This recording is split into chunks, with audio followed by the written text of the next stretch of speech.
Oh my god, I made a water wall. What is this? What's up, guys? Welcome back to some more Scrap Mechanic, and today I have been building, and I am super proud of myself. Not necessarily because of this one, because this one right here is very familiar. This is the Beast Warship. Why am I showing you this? Because you know this one already. You've seen this a few times. Well, this one has been updated, and I have sort of balanced it very slightly. There was well, actually a lot, but there was a little update that was sort of trashing something about the thrusters, and it made it not work correctly, and so it's not taking off. Now it is. But the second part to it, and by the way, this is Mark II, which will be up on the workshop. A few other things. We now have the logic block, and I have taken the time to remove all of these buttons from the connection to this seat, because we don't need those anymore. The whole purpose of this seat was to open the doors when somebody outside could not get in. And we got that little switch there, yeah, and that is connected to, which is XOR, right? If an odd number of link triggers are active, then it activates. So yeah, that's, I mean, I love this logic block. It is opening so many possibilities. But again, this one, it uses them very simply. Like, in case you want to see somebody who is insanely crazy with these logic blocks, you can go into the description. There's a link to somebody's channel known as Brent. In case you haven't seen his creations before, well, honestly, where the hell have you been? We also got another one over here, but yeah, that guy is the creator of the Tetris, the Space Invaders, like the Touchpad Dodge, all of those amazing minigames, and I can seriously recommend those. Yeah, so he really uses that to the extreme. Like, I think he has somewhere around up to 5,000 blocks on some of those creations, and those alone are logic gates, which is fairly insane. And yeah, of course, the same thing over here with another switch outside. So what else has changed? Well, another small thing, which is not really that big, but I'm still going to point it out. 4 more thrusters, because somebody said in the comments that they put on 4 more thrusters in the back, and it works way better. So yeah, that's pretty much it for the back right there. So let's go into the cockpit, and right here, okay, let me just close this so I can give you the idea of what I was thinking here. Now, most of this is for make-believe stuff, okay? So this is like just playtime stuff or whatever. So you can see this little thing here, this little sensor. This is supposed to be a security camera, or at least look like it. Very bulky wire up there, but that's okay. Like, we don't really have any other options. Actually, we do. We have the thin pipes right here, but that doesn't matter too much. So this is the backside of the logic gate, and I thought this kind of looked like a speaker in a way. So whenever you walk up here and this registers you, or, you know, you just kind of got to stay in the correct place. I may still tweak this, point this one down a little bit, but as soon as you're here, then you should be able to speak into the microphone. But of course, you know, you can always just let yourself in right there. And now this door does not close because, again, we got the logic gate, so everyone can pretty much use this. So not much else there. And I still cannot see anything while I'm in here. Like, it is madness. It is downright madness.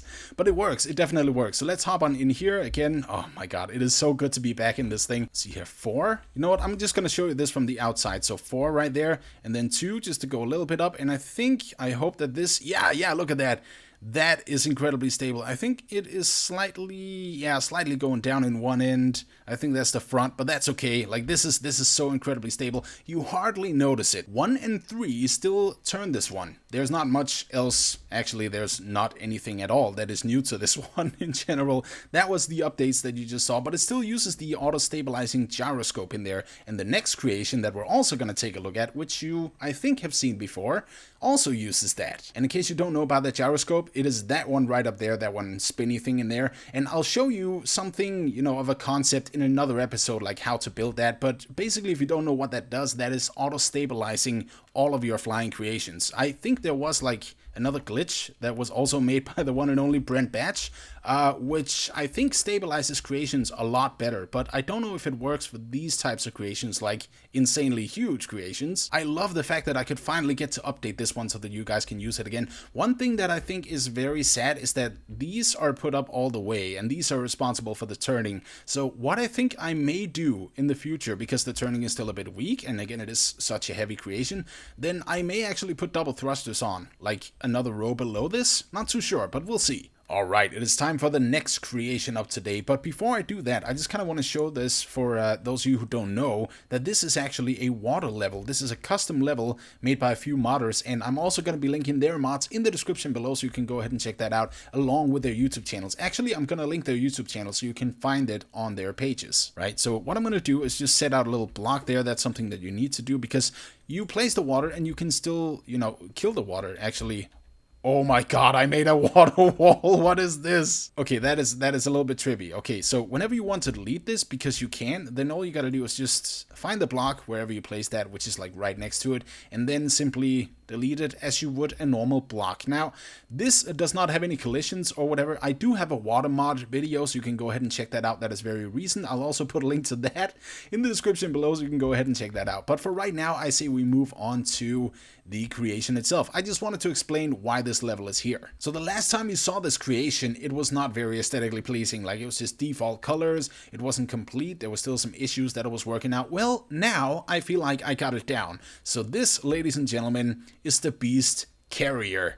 Yes, this one right here. Now, somebody told me to make an aircraft carrier, and that was like after I already showed this, so I don't know if you're new or not, but if this is what you meant by an aircraft carrier, then I guess we're golden, right? If not, if you mean like one of those huge things, I can still try that. But either way, this one may look very similar to the one you have already seen, and it does. Like, I wanted to keep the same style, the red and gray and sort of white in some places, or at least very light gray, so this is it. Like, this is like the really long ship with a kind of bumpy cockpit. Oh, the nerd poles. Oh, the nerd poles. There we go. These right here, I just kind of want to talk about this because these are supposed to be chain guns, and you can also control these from the main room. And these are the rotors over here.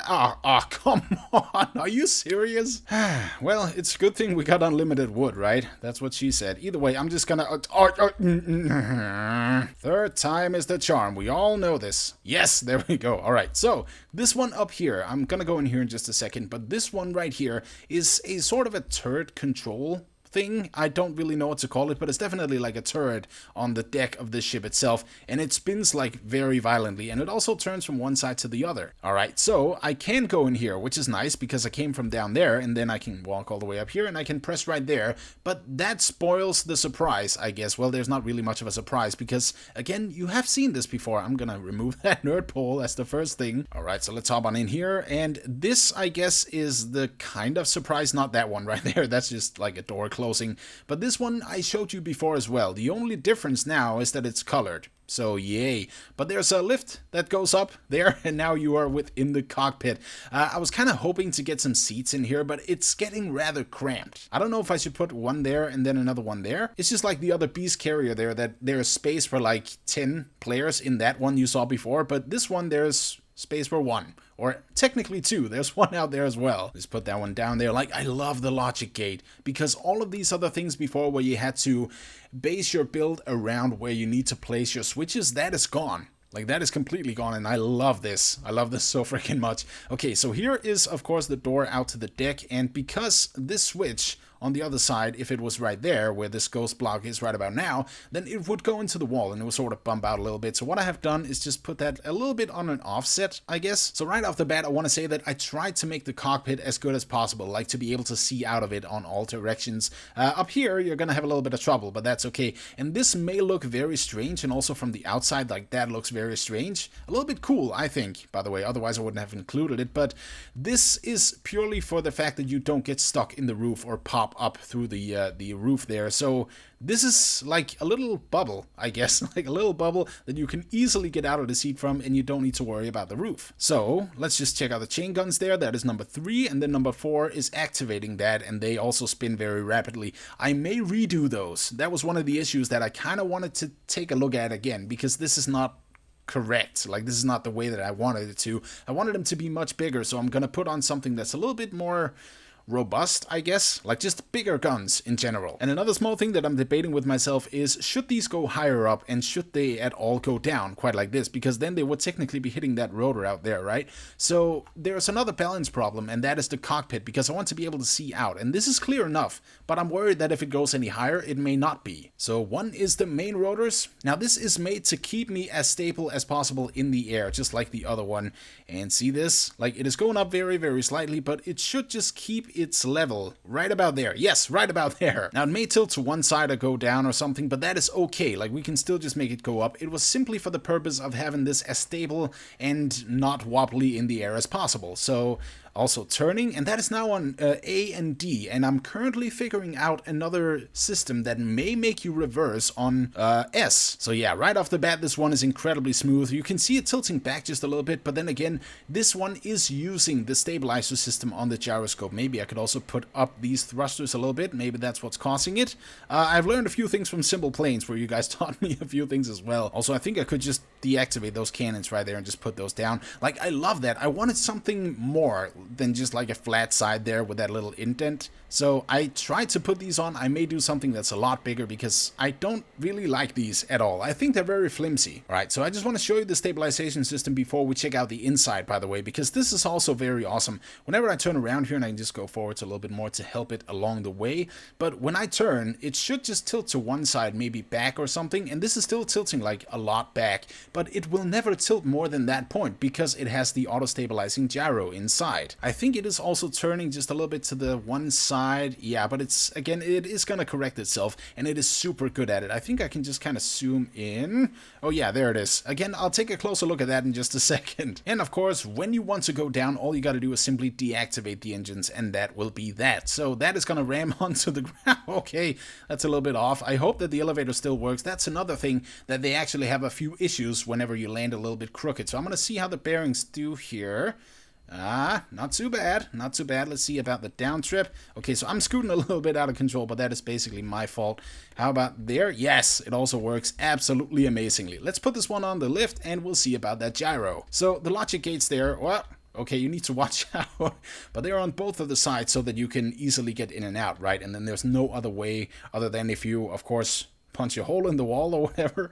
So here we got the system that is making it fly, and this is incredible. First off, the gyro. Now I will do a small video on this separately, and there I will also credit the people that gave me the idea from their videos, and you know, to sort of talk about their concepts of it in general, as well as my own and my experiences with it. So this tutorial is coming. I also saw a few people that wanted me to show this. I'm just gonna try this and see if it works. Yes, as you can see right there, it's tilting slightly down to the right, but more importantly, it's also flipping around. And whenever I just do like this again, pay close attention to these thrusters, or these sensors rather, out there. As you can see, when that pole is going in front of it, they activate, and this is corresponding to how the vehicle basically tilts. This one would be completely level within the air, like ground zero level. So this right now, let's imagine that the creation is tilting rather than the gyroscope right about now. So it is tilting slightly backwards, which means that the back is then being lifted up. That is automatically what this gyroscope does. I'm gonna try to see if I can, oh crap, okay, well that's not so very good.